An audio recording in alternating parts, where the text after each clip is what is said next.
Right. I'm sorry to have rushed you through refreshments, but we're very anxious to get the second session going. We do have to finish at 9 o'clock, so and we do want to give plenty of time for Q&A.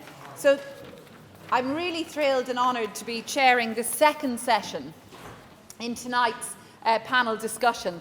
And I think you'll agree this is a really outstanding panel that we have before us on climate justice and solidarity. We have two speakers. I'm going to introduce both of them, and then they're each just going to give a short speech, about 10 minutes each, and then we'll have time for Q&A before we finish at 9.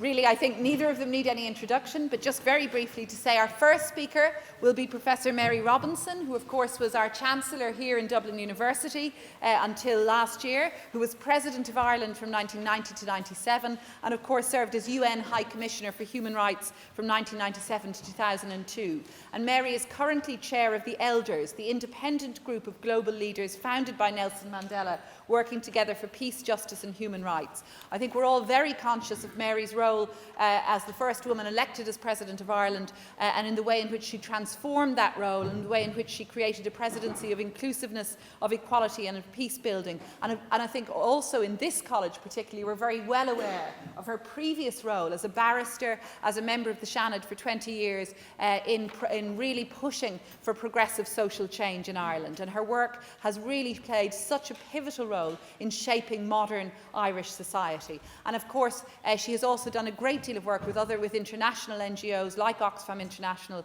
the Mo Ibrahim Foundation, and her own Mary Robinson Foundation Climate Justice. So it's wonderful to have Mary with us this evening. And I'd ask you to give her a warm welcome in a moment. Oh, well, in a moment.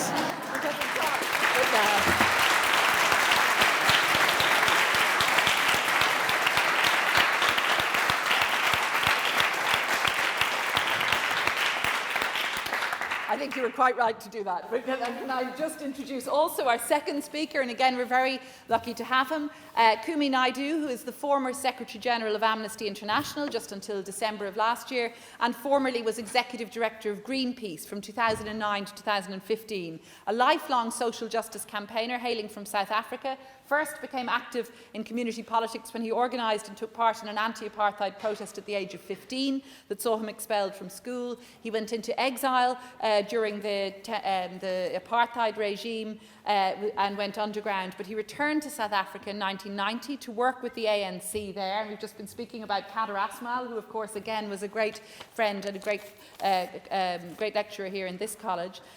Kumi has worked with the ANC on education, on adult literacy campaigns and voter education efforts. He's held multiple leadership roles, but his time as Executive Director of Greenpeace brought him international headlines when he was arrested for scaling a Greenlandic oil rig to hand-deliver a petition in protest about drilling in the Arctic in 2011. And he subsequently went on, as we heard, to be secretary. And he couldn't swim. Thank you, Mary. I think that is a crucial detail that I haven't known.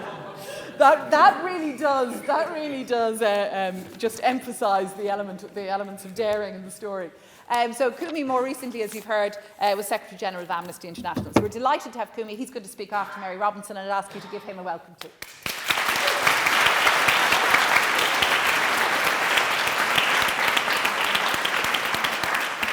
Now, with great pleasure, I'm honoured to introduce Mary Robinson.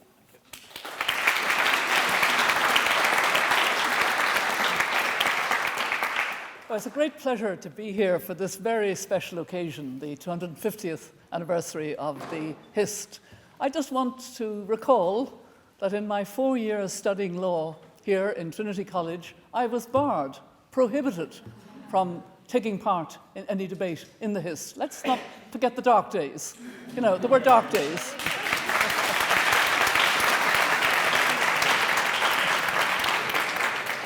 I'm also delighted to be talking here in the Hist about climate justice and solidarity, because Trinity has really stepped up, in my view, on both climate and sustainability. The first university to have a Green Week, and now we're in our, 18th, 19th or something, Green Week. I took part in one session, actually here in the GMB, during Green Week, organised by FLAC. And it has changed a lot in the college itself. We have become much, much more aware. We still have a good way to go, but it's really good to see the way in which the university is trying to give a thought leadership is trying to change our bad habits and have better habits. And I'm just impressed by the range of initiatives that the students have largely been responsible for, including the initiative for divestment of the college from being invested in fossil fuel. And I'm really pleased to be talking about climate justice and solidarity with my dear friend Kumi Naidoo, and I so appreciate that he has come from quite afar to be with us this evening, because as you've heard a little bit, but I know much more intimately, you couldn't ask for somebody more skilled in knowing how to create a real movement and bring people with you. I first met Kumi when he was head of Civicus, which is the network globally of NGOs. It was at the meeting in Botswana of Civicus, and there are probably some stories there we won't tell too much about. There was certainly a lot of dancing, I remember. And he then was involved in the poverty debt thing, the getting rid of debt for, yes, yeah, okay.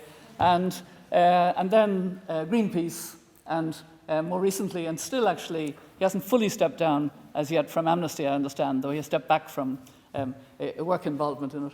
So the reason why I'm so pleased is that I've been thinking a lot about the need to build that solidarity, and I'll come back to why in a few minutes.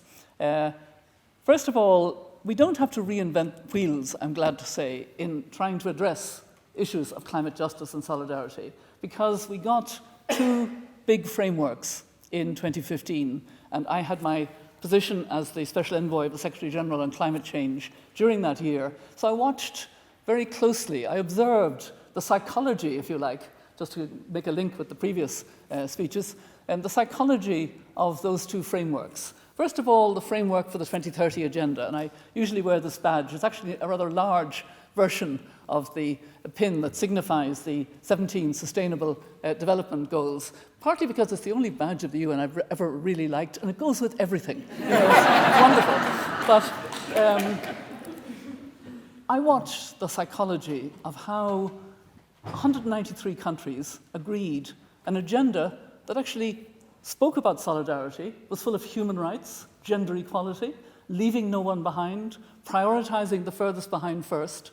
And I think that the reason the 193 countries agreed it in September 2015 is because it was voluntary. They knew that having agreed it, they could actually pick and choose and do as much or as little as they wished. And then we went fast forward to the treaty that was going to be the Paris Climate Agreement. And it got weaker and weaker as we got nearer to it, because countries began to water down what they might commit to. And the only thing that really made a difference was the mantra in the street, 1.5 to stay alive. I remember it so well. We marched the 1.5 to stay alive. And the voice of Tony de Bruyn, the Foreign Minister of the Marshall Islands, in a number of additional ministerial meetings, which the French, who had the presidency, had organized.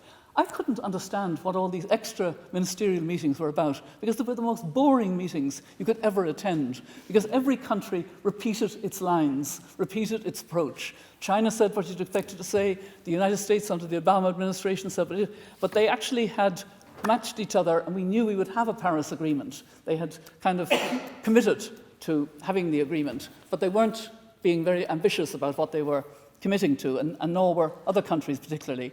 And so, because of the persistence of the small island states, the least developed countries, the indigenous peoples, that we had to have 1.5 in the text itself, and the mantra in the street, 1.5 to stay alive, we got a new goal, to stay well below 2 degrees and work for 1.5 degrees. Frankly, I thought that was, and I think most people thought that was kind of a gesture for the small island states and the poorest countries, but not really to be taken that seriously. I mean, I don't mean that, I just mean it didn't seem as though it was fully understood, and it wasn't, because the scientists had never studied it. So when the scientists came out with their report in October 2018, that was a game changer, because they said there is a huge difference between 1.5 degrees and 2 degrees. In that time, bad things happen. The coral reefs will probably disappear. The Arctic ice will probably disappear. And the permafrost will melt, and the huge areas of permafrost, it's already melting, but it will melt hugely and throw up not just carbon, but also methane, which is even more dangerous. And so we had that report, then we had a report last May on the biodiversity and the potential extinction of 1 million species. We've had reports on water, we've had reports on land use, and we're hearing a daily, practically weekly, reports of the hottest January, etc., the bushfires in Australia, etc. And what the children are saying to us, Greta Thunberg and the millions of children who are going out and marching, they're saying, don't listen to us, we're just children, but we've had to come out and march. Listen to the science. And I think that's the key.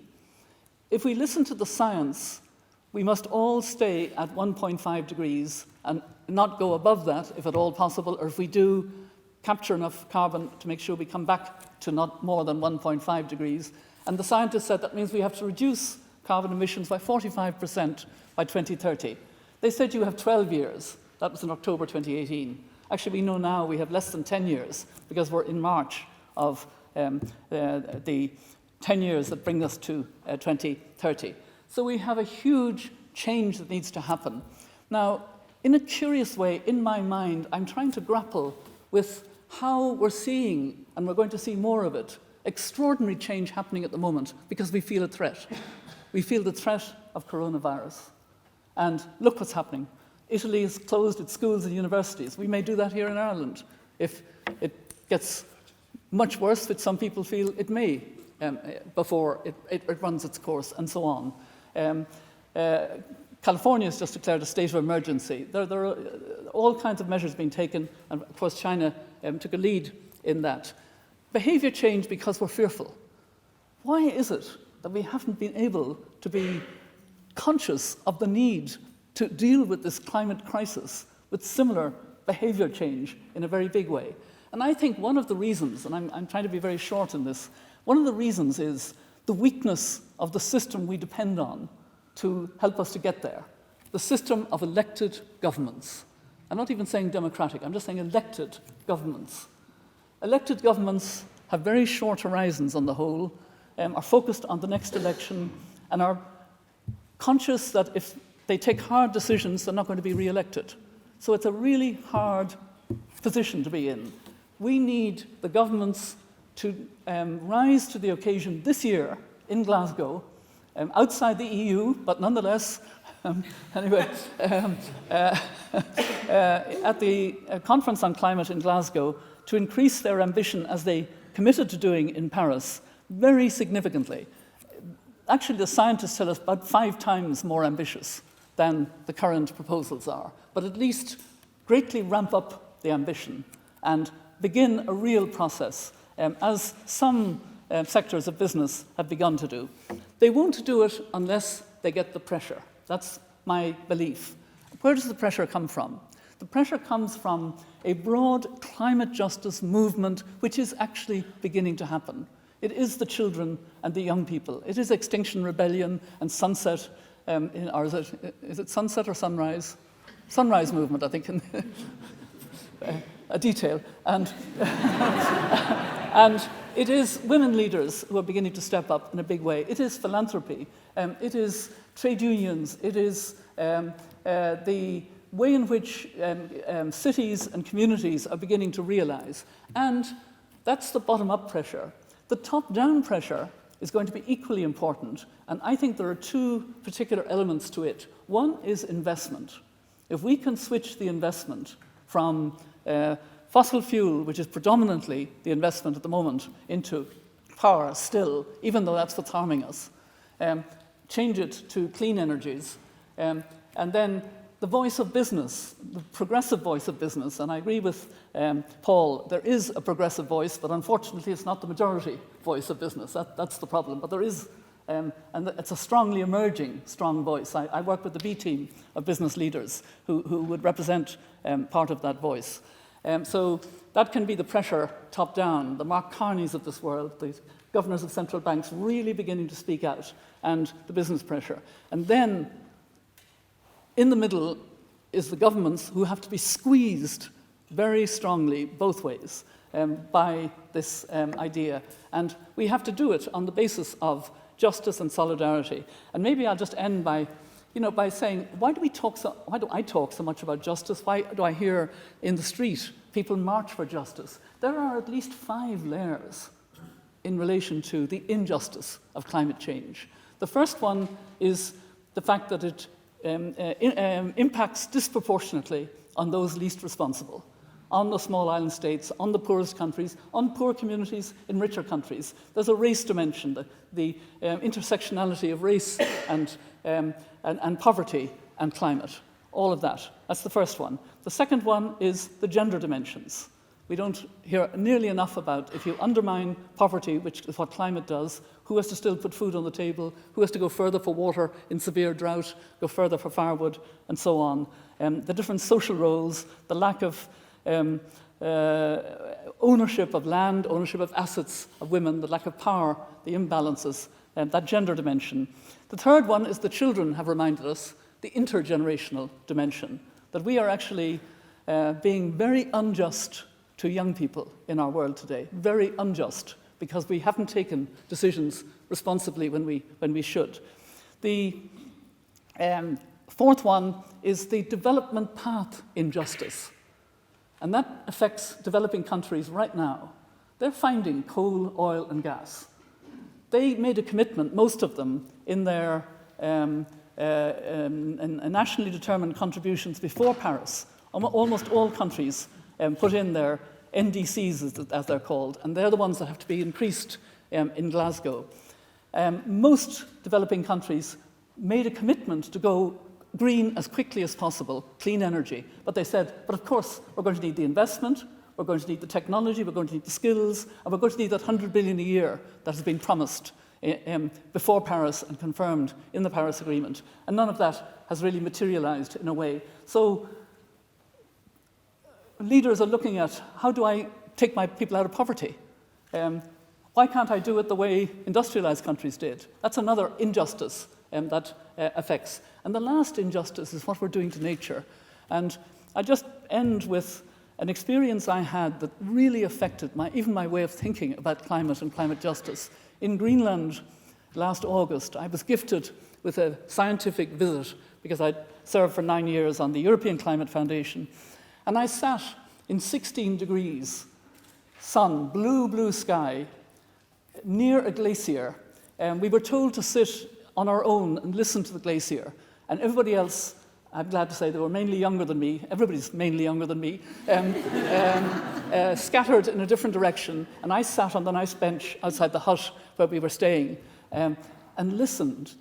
And I listened to the noise of thunder, which was the glacier calving. And I was aware this was not natural. I was moved to tears listening to the pressure of nature, of this glacier calving. And sometimes it wasn't like thunder, it was like gunfire that you see on films with rifle shots, but the smaller calving was happening. And it just wasn't natural. It wasn't right. And it was very interesting. And it's the wisdom of the indigenous peoples. They link. They are the sea and the rivers and the trees, and they have the same sense of themselves. And that's what is also part of what we need to remember. The biodiversity, our vulnerability if we destroy ecosystems that sustain life on Earth, life of all kinds, and we're connected. And maybe this coronavirus has taught us a little about vulnerability and fragility and connectedness in our modern world. And that may help the solidarity. So I'm going to stop now, or else I think I've exceeded my 10 minutes.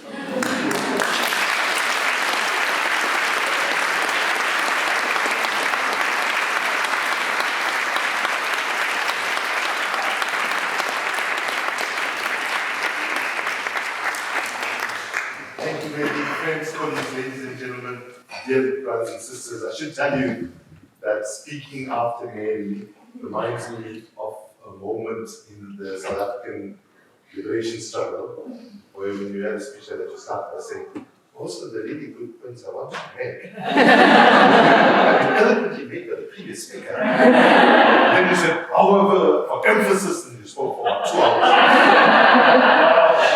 I got a few minutes, so let me get going. things Mary says often, and I thought she was going to say it that she didn't say, is that there are 3 simple points you can make to summarize where we are. The problem of climate catastrophe is much more serious than we think it is.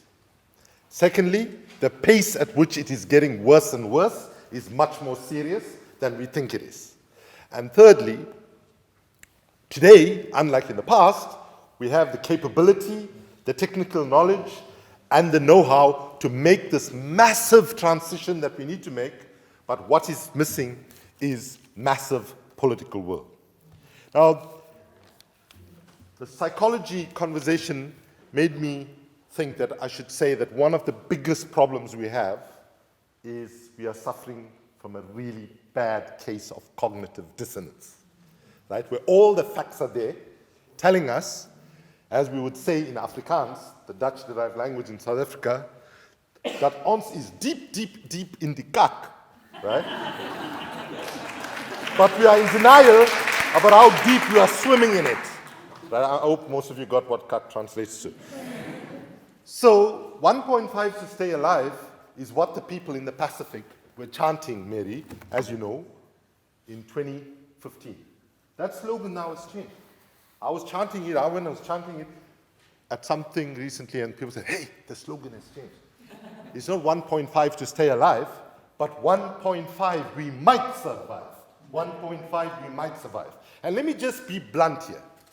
When we have conversations like this in predominantly rich countries, developed countries, which actually are not in the front line of climate impacts now, I want you to remember that when we're having a similar conversation in Bangladesh or in Mozambique or in Ghana or in a range of developing countries, the conversation is very different, right? Even, Paul, when we reflect on capitalism, right, our reflections are quite different, right? Because we've seen what these big global corporations have done when they have come into our spaces, where effectively, you know, one of the things that we used to hate about Tony Blair as Africans, when Tony Blair used to say, Africa is a scar on the conscience of humanity. Actually, Europe is more of a scar on the conscience of humanity when you look what Europe has done in the history of what Europe has done in the world. But when you look at Africa, Africa is always painted as this really poor continent and so on. Let's be clear. Africa is the richest continent underneath the ground. That is precisely why we are one of the poorest continents above the ground. You name it, we have it.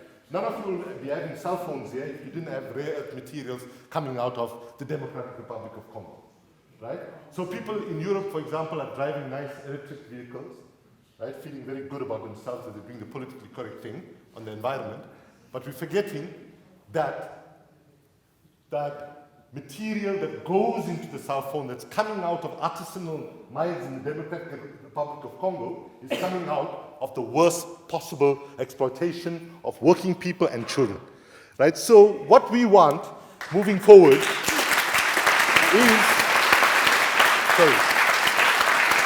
for us to go back and look at what the feminist movement taught us about solidarity decades ago. Right? Decades ago, the feminist movement gave us a very powerful concept, but a horrible, cumbersome word. Anybody? Come on, there has to be at least one feminist in the room. Intersectionality. Right? The feminist movement told us decades ago, if we're going to advance gender equality, we needed to understand how gender interacted with race, class, ability, and so on. And the problem that we have as we address problems in the world today, we treat things in silos. We have to begin to understand where the intersections are between economic challenges, social challenges, cultural challenges, and so on. And that is something, sadly, most of our political leaders simply do not have the imagination to do. I want to say, if you're brutally honest, it is only Fridays for the Future and the young people's movement that, in my judgment, actually expresses the absolute urgency of the moment that we find ourselves in. Right? Everybody else are saying the right things, are talking about the urgency, but actually, of course, I should say there are a range of efforts now on civil disobedience that are coming up from a range of movements, from passive warriors in the in the Pacific, Extinction Rebellion and so on. But the young people stand out for me because one of the things they say is, when you speak to Greta and the young people, they say, you know what, when we were kids, our parents would tell us, don't go in the kitchen because you're going to get burnt. Don't go play by the stove. And they say now, our whole home is burning, and our parents don't seem to have the capability to hold our political leaders to account. And if they can't, we're going to try. And that's what they've done. And let's be clear. One of the proudest moments of my time at Amnesty was when we decided to give Greta and the entire movement, Fridays for the Future, Amnesty's highest award, which was the Ambassador of Conscience Award. And by the way, these kids are much more smarter as communicators than we are. I was marching with them in Downing Street, for example, as we marched, where the cabinet meets in Downing Street, 2 girls put up a sign saying, you can get much better cabinets at IKEA.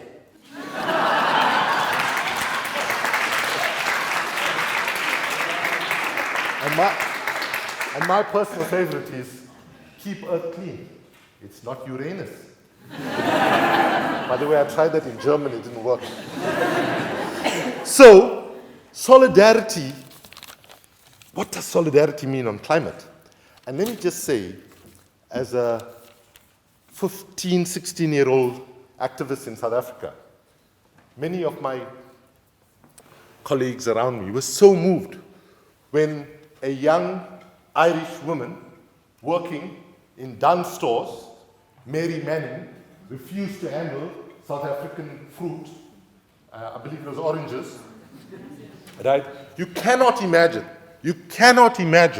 what that meant for a young person like me, thousands of miles away in apartheid South Africa. There's somebody that I didn't know who was a worker, was risking a job and a livelihood to stand up for us, was something that was so powerful, and it was something that helped us understand what Mandela was saying from prison when he said, our struggle is not against white people. Our struggle is against a system of white oppression, and always make the distinction, even when he was looking at Britain and the US with both those governments consistently supporting the apartheid state. However they want to rewrite history now, they supported the apartheid state. And there's lots of anti-Americanism and anti-British sentiment and so on, something that I'm sure you all don't know anything about here. But during that time, Mandela always used to say, make a distinction between the government of the day and the people, right? And so I say, with climate, we're talking about a different kind of solidarity. Because, ironically, climate offers us an opportunity that we've never had before. We have lived in a world of division for far too long. Rich and poor, north and south, developed and developing, etc., etc. We have to realize as a human species right now, we either get this right as people in rich countries and poor countries acting together, and we will hopefully secure the future of the majority of our children. But if we fail to do that, true, people in poor countries are paying the first and most brutal price, even though they have contributed least to the problem. But let's be clear, people in rich countries are not going to be sanitized and you can see it happening already, right? So surely sanity would call upon us to come together as rich and poor countries and break through all of those things, because let's be clear, this is not about saving the planet. The planet actually is absolutely fine. Why do I say that? If we continue on the trajectory that we are, what happens? We warm up our planet, where it's too hot for us to grow food, secure water, even survive. End result is, we will be gone, the planet will still be here. Good news is, once we become extinct as a species, the forests will recover, the oceans will replenish, and so on. So don't worry about the planet.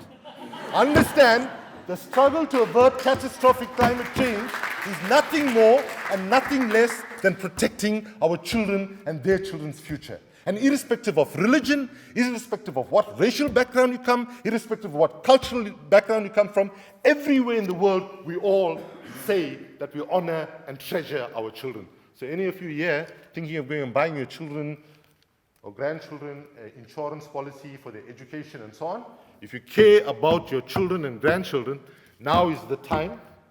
Absolutely, it's already late, but stand up and act in solidarity with your children and grandchildren's future. Because bottom line is, this is the biggest human rights generational failure that we've ever had, as Mary has said. Let me just wrap up by saying that nature does not negotiate. We cannot change the science. All we have within our capability is to change political will. However, in conclusion, I must make a few comments to the earlier panel. Paul, one of the things I've been doing in many of the events that I've been speaking of the last 6 months, including recently at the meeting Mary opened, which was the George Soros and the entire leadership of the Open Society Foundation. So Mary did the opening, I did the closing, which happens quite often, by the way. And so I asked the audience, as I'm going to ask you now, please close your eyes for a second. Right? I want to ask you to imagine 2 scenarios and tell me which scenario is easier for you to imagine. Right? The first scenario is, imagine the end of the world, which is what I mean is our water is gone, our soil is gone, our food production capability is gone, and so on. Right? Imagine that one scenario. Now try to imagine another scenario. Imagine the end of capitalism and the end of the economic system that we have, right? Which is what has brought us to this point of climate catastrophe. Right? There's no question about it, that this dominant economic system, because of the distortions in that system that Paul referred to and the abuses and excesses in it, we now find ourselves. Now, open your eyes. Who of you can imagine the end of capitalism more easier than you can imagine? Who of you find it easier to imagine the end of the world? Put up your hands. How many of you can imagine the end of capitalism? Put up your hands. You see? This is the kind of... Now, whether Paul and I probably have a disagreement here about whether we're talking about the end of capitalism per se, but let's say the end of the current economic system in the way it's currently operating. Because let's be clear, there are some things that are fundamentally rotten with the current economic system. Firstly, GDP, which is like a mantra, right? In the interest of time, let me just refer you to a book by Lorenzo Tremonti called GDP, Gross Domestic Problem, the world's most powerful number. So let me just tell you how GDP works. You chop down a forest, that's net positive GDP. Right? A range of things that you do, and by the way, GDP is not something that God just sort of gave us. It was created by man, as was markets, by the way, also created by man. Right? Like sometimes when people say the market, this market, that, I just say, who is this market? Can the market please stand up, identify itself, take them up and stand? So we know what to do with it. So the other thing about the current economic system, which is a problem, is that we privatize so we privatize the profits and we socialize the losses. Right? So if you take the financial crisis, right? The poor and the ordinary people were forced to pay for the excesses of the rich, bankers, right? And we have to recognize that the current system is being challenged by young people, like in the United States. In the United States right now, a net majority of young people, about 55 to 60%, however vague it might be, say that the current system is not working for them. So let me just end by saying that if we're going to succeed moving forward, we need to act in solidarity between rich and poor countries, but within a country like the island, there's a need for solidarity. There's a need for solidarity between the rich and the poor. Because Mary, one of the most important contributions to the speech was to pick up the question of environmental racism within rich countries. Right? And where working class people and people of color, in the United States, for example, that's where you will find the most polluting facilities and so on. So when we look at the way forward, we have to have multiple strategies, and I'll just end by saying that one of the strategies that we must include is the question of strategic climate litigation, which is one of the growth areas in activism right now. And I think only by having a multiplicity of different approaches, including robust civil disobedience, do we stand a chance to protect our children and their children's futures. Thank you.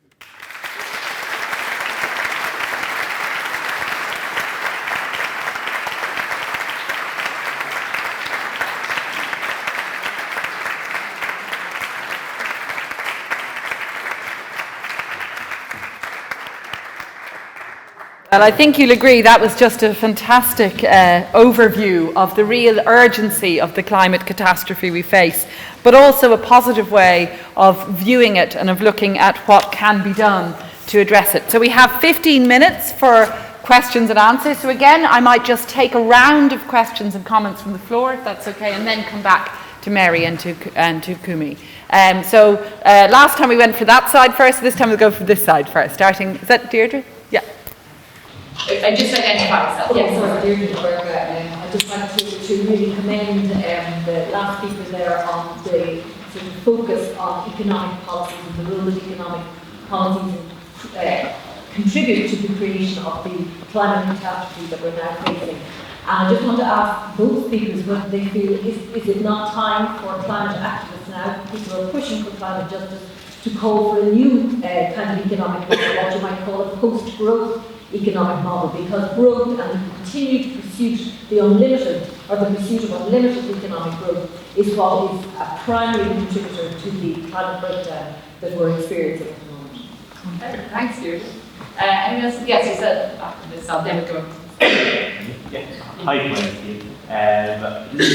To both speakers, I think you must explicitly address the present concern, but it was also recommendation. The question of how we can kind of turn around to global south developing countries, like we nations that have grown rich on cheap and dirty fuels, consume huge amounts, and tell them that you can't do it and you can't have the lifestyle that you've earned, while squaring that with the fact that no matter what changes we make in Europe or in the United States, it seems untenable with our climate goals that the likes of 1 billion people in India, say, would consume at the level that we do. I guess I'm curious, do you think that is the conundrum? Do you think that's a real challenge? And if so, how do you face it?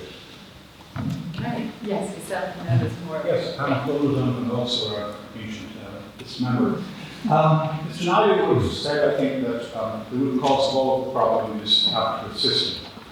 However, if you look at the record of actually non-capitalist systems throughout several decades, Soviet Union and China, they had a pretty awful record on climate matters.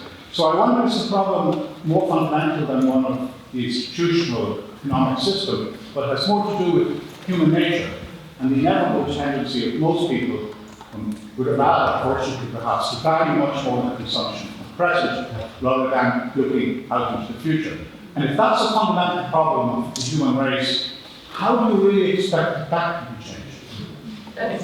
All right, I see these are all easy questions. Thank you very much indeed. My name is Margaret Wilkerman, and I'm delighted to be here.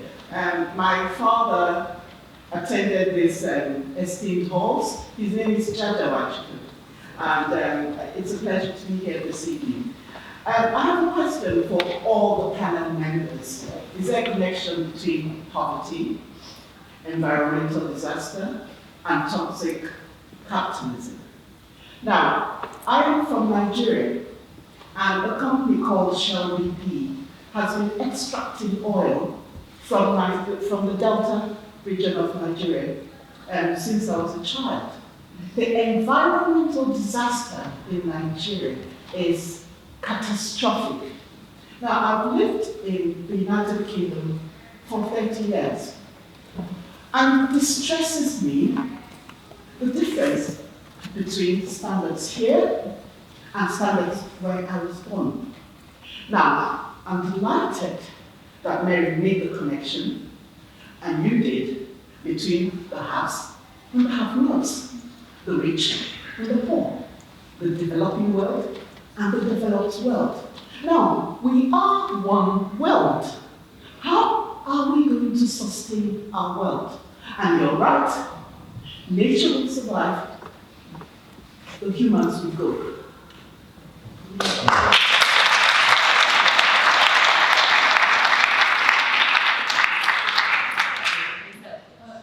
I have a question regarding European Union and climate emergency.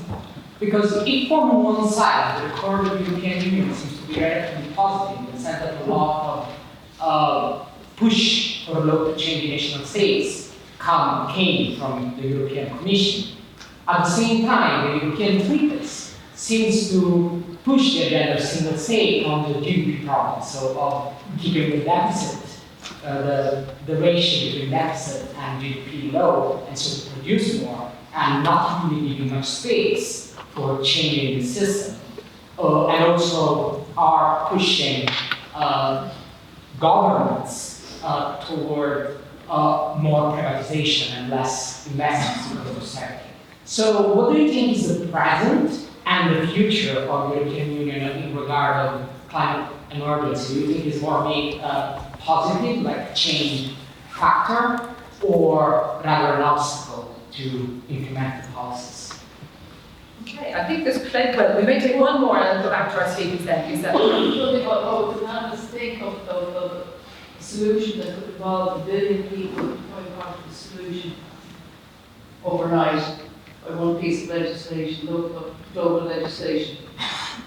Is to cut the speed limit to 80 kilometers per hour, cut 1 billion tons of CO2 out of the global budget.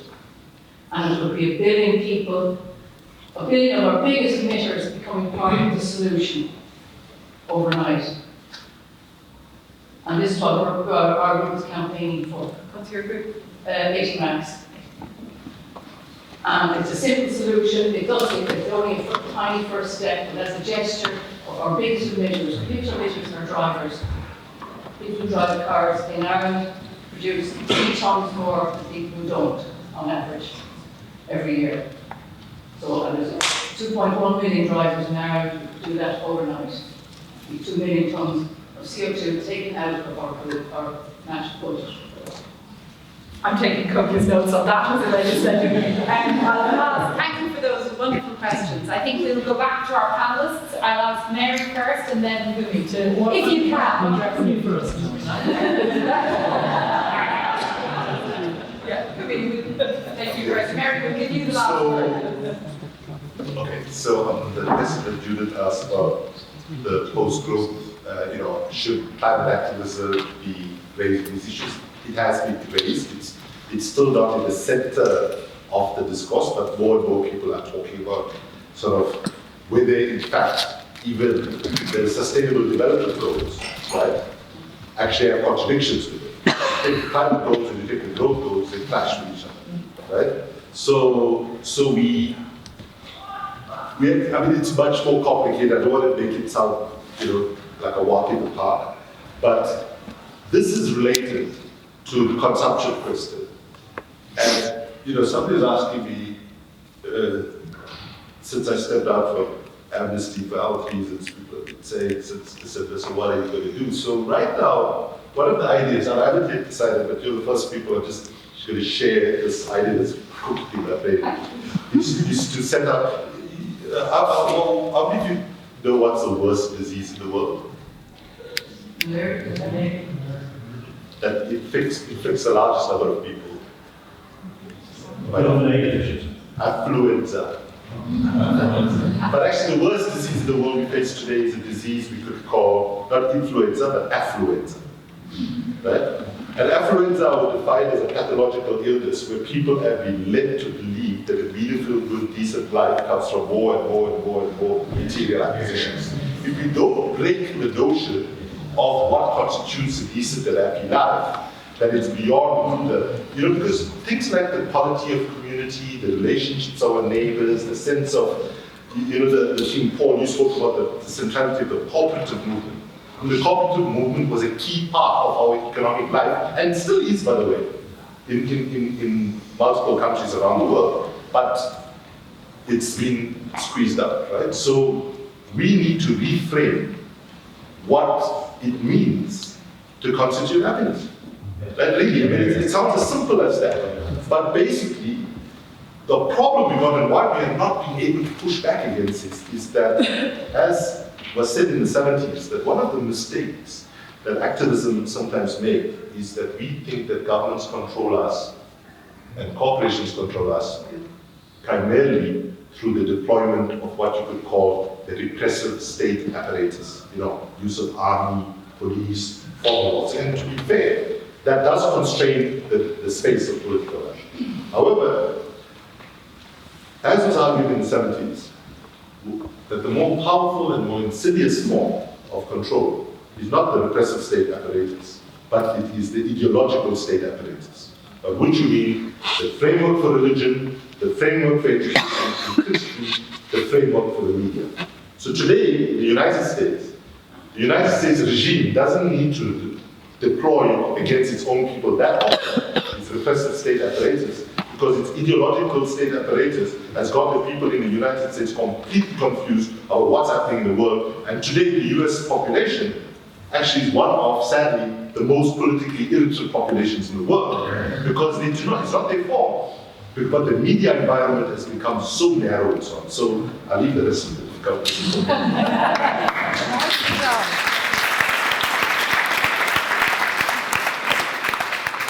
So Mary, you have 5 minutes to deal with all the other questions.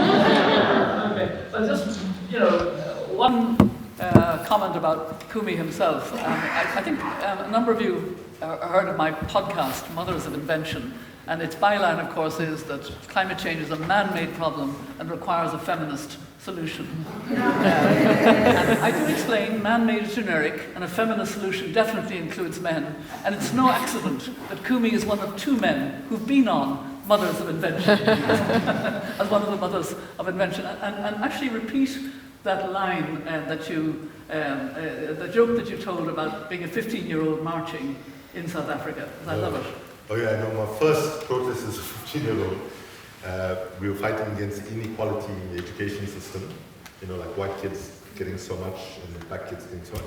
So the slogan at the front of the march was, "We want equality, we want equality." By the time the 12-year-olds at the back of the march got the slogan, they were chanting, "We want a color TV, we want." But actually, kids in white schools had color TVs and kids in black schools had no TVs. And if I'm brutally honest, at that time I probably wanted the color TV and equality almost equally. But really, just to say that I lost my thought, that the one possible thing that I'm thinking about doing post-amnesty is to set up an institute called the Affluenza Institute and offer it as a service to rich people around the world. If they want to liberate themselves from wealth and so on, I'll offer them services, about how to live a good life. I don't know how many clients I'll have, but I'm going to try it. I think there was a real sense of, the one world that we are, and how do we get that solidarity, which is part of our theme. So I'd like to kind of come back to that. And I have on other occasions, and I didn't on this occasion, so it gives me an opportunity to do it, said, I think apart from needing a bottom-up movement and a top-down, which is investment moving dramatically, and that will change a lot, and also business speaking to government, that's on the more progressive side. But what we also need is the solidarity of the billions. We need everyone to take the climate crisis personally, seriously in your life and do something. Now, maybe cutting your speed limit, which is what you're advocating for. I've become a pescatarian, but something that makes you own the issue of the climate crisis. The second thing is then get angry and get active. Get angry about those who have more responsibility and aren't taking it. And that is governments across the board, of course, including at city and town level. It's also the fossil fuel industry, but also agribusiness, tourism, transport, etc. And it's getting to the stage of reducing the consumption, obviously. And get active in supporting those who are on the right side of the issue. And the third step, and I don't think we do this enough, is to imagine this world that we need to be hurrying towards. And that's the more positive thing, because it will be a much healthier world. We won't have the pollution of fossil fuel that is destroying, choking cities, destroying water, etc. We'll have a much more solidarity world. We will have had to implement the 2030 agenda. We will have had to meet the problem of developing countries, and that was one of the questions, by enabling them to fulfill what they were committing to before Paris. In other words, that they would build their economies significantly on clean energy, which this part of the world, the industrialized part of the world, never did. We built it on fossil fuel. But if developing countries go the fossil fuel route, they will also be the first to suffer. That's the injustice of location, if you like. Vulnerable location. It's already, 2 degrees in the rest of the world is at least 4 degrees in Africa. So 1.5 degrees is more than that in Africa. So, you know, the point about the change from 1.5 to stay alive to, you know, to survive is a real point. And there was a question about the EU. I just wanted to make the point that there is, I think, a positive dimension to the European Green Deal, which we need to get behind and make even more ambitious. I think Greta Thunberg had a nice go at it in her inimitable way and said some tough things to the EU. But actually the European Green Deal, I believe, is on the right side of things, partly because it understands the need for a big fund that's not big enough for just transition. We won't get out of the dependency on fossil fuel and workers depending and communities depending on it unless they become part of the solution, which speaks again a little bit to the divides. There's a demonising now of fossil fuel, which includes kind of demonising the workers in the mines and oil and gas, etc. And we have to change that to making them part of the solution and, you know, sort of trying to change that dynamic through just transition. Kumi and I, we have a mutual friend, Sharon Burrow, the head of the ITUC, and she's extraordinarily strong in persuading countries and the EU specifically on just transition. She uses Spain as an example. Spain has put up quite a sum of money to get out of coal, specifically to work not only with the retraining of workers, pensioning off of older workers, but also putting industry into the areas that where you have the families of the workers in whether it's coal in this case or oil and gas. And so I think there are so many different ways in which we have to look at this problem, and I agree that it needs an intersectionality, that we have to learn new habits. But I think we need to imagine more this world that we need to be hurrying towards. There are a lot of young people suffering from a kind of climate anxiety at the moment. I'm very aware of that. Actually, the best cure for climate anxiety is to get active on climate. There's a lot of study of that now, psychology and study, that show that that's the best way of actually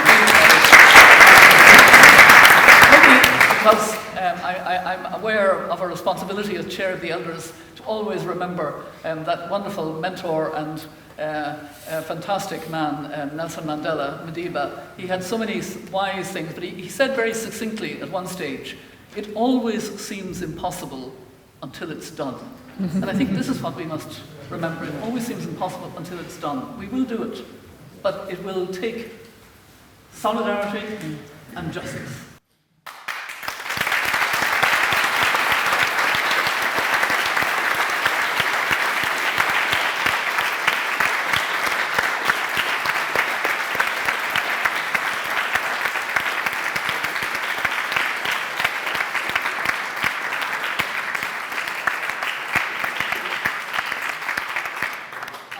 Thank you both for a really inspiring and uplifting session. I think it echoes something we heard earlier in the week from Catherine Day on Wednesday, where she talked about the need for a duty of optimism. We must have a duty of optimism. And Mary, I think your concluding remarks remind us of that we must be optimistic. I prefer a prisoner of hope. A prisoner of hope is good too. Perhaps we could be both. It's been a really inspiring session, and I'm sorry we can't continue any longer. I'm sure there's plenty more comments, but I think we've got lots to inspire us and lots to mobilise us also in the cause of climate, of addressing the climate catastrophe. So I just want to close the evening to thank our auditor Luke Feely, to really give a big thank you to Ursula Quill, who is our